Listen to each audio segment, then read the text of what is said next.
আজ আমরা আমাদের পুকুরে চলে এসেছি মাছ ধরতে। তো দেখা যাক কি মাছ ওঠে।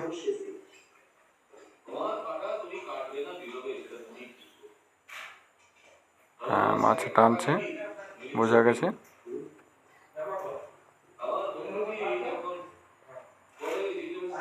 আর দাদু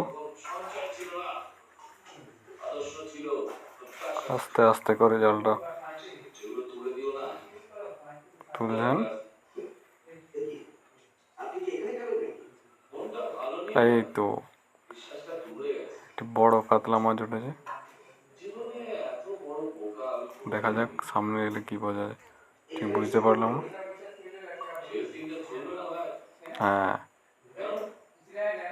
একটি বড় কাতলা মাছ, 1.5-2 কিলো সাইজের হবে আশা করি।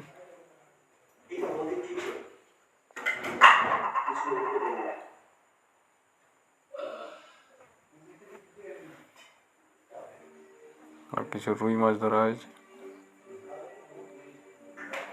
তো থ্যাংক ইউ বন্ধুরা,